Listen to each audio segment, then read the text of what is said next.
What's happening, folks? Welcome back to Celtic Fans TV. It's time for your Twitter reactions to Real Betis 4, Celtic 3 in Seville. We'll start tonight with Michael McGuckin. One that got away, putting into perspective the players we were missing. Celtic made one sub, Betis made five that cost them £20 million. Decent performance. We're definitely going places under Ange. We just need everyone to stay fit, which is the board's fault for not signing enough players.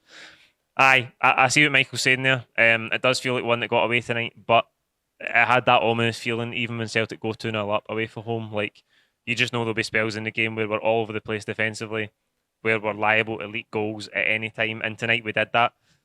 We lost two in 2 minutes on two separate occasions. And you just can't expect to win any games of football like that. We end up scoring 3 goals away from home tonight, and we still managed to find a way to lose the game. That is just the story of watching Celtic away from home in Europe. And I know we've got injury problems, but the squad is far too weak, even though we brought 12 players in. This summer, I think you could see that. I think if you go back and watch the video we did at the end of the transfer window, you'll find me saying that it was like a 6 out of 10 the transfer window, because if we get injuries in certain positions, i.e. Callum McGregor, Kyogo Furuhashi, will be in trouble. It's only September and we're already in that trouble. So, there's no doubt that the squad is not in the position it needs to be in to play on all of these fronts this season. Kieran M, we need to start doing something to defend a lead, especially in Europe. We got in an unbelievable situation given the circumstances. We had to take advantage of that by killing the game a bit in the first half. However, we let it slide. Aye, that's exactly. Kieran sums up exactly my thoughts tonight. Like, we get in an unbelievable position given the circumstances, given the starting 11 that we had to field tonight. Young Montgomery out on the left hand side. We've got a right back at left back. Sorrow in midfield instead of McGregor. Joe Hart captain the team after only arriving 2 months ago. Yota's even slightly out of position, playing on the right hand side. We've got our only fit striker up top, and away to Real Betis was always going to be a tall order. So with that starting 11 tonight, you go 2-0 up and you think, wow, like, this is a great position we find ourselves in. This is a proper foothold in the game, and we have to manage the game properly. We have to see out to half time, find a way not to concede. But as soon as we concede the first one, you knew. I said it with the last tweet. It's ominous. Like, you knew how the rest of the game was going to go tonight when we lose that first goal. We got to 2-2 immediately, and then you think, right, just get to half time level terms. And 2 minutes ago, you were thinking, try and get to half time 2-0. It's an absolute rollercoaster watching this Celtic team away from in Europe. Andrew Stout, lack of depth is frightening for this level.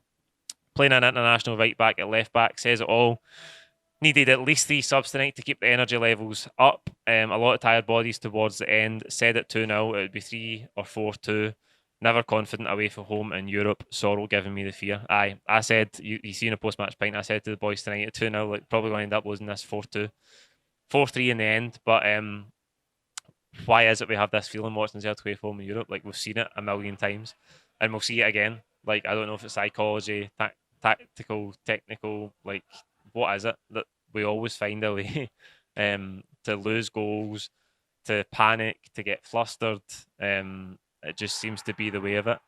I think that might be a goal for Leon. In other news, Crossley, Kieran, Betis played on our high fullbacks, playing balls in the space behind them. Defensively, pretty poor because of that. To go to Spain and score 3 is exciting, though. It is exciting. It's exciting to score 3, but to score 3 away from home and still come out on the losing side is just as frustrating as it is exciting. There's no doubt that that team tonight could get at Real Betis. We saw that time and time again. We could have had 4, maybe 5 goals. You think it will all get hit in the post. Jota's chance at 2-0. So causing Betis problems wasn't an issue tonight. It was keeping the ball out our own net. And it doesn't matter the situation. It just seems like every time you watch Celtic, we couldn't keep chickens out of close away from home in Europe. We'll finish tonight with Robbie Paul.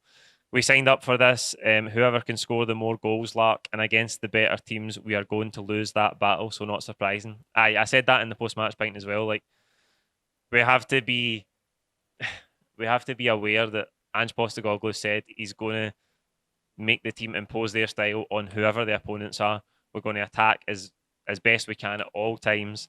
And whenever he's asked a question in pre-match press conferences, he always says it's not about the other team. It's about us imposing our football, playing our football. If you end up in a shootout against a team that's quicker than you, stronger than you, has more quality, 99 times out of 100, you're going to lose that. And maybe that's what we've seen tonight. But when you get in a position where you're leading 2-0 after 30 minutes, it's just so frustrating.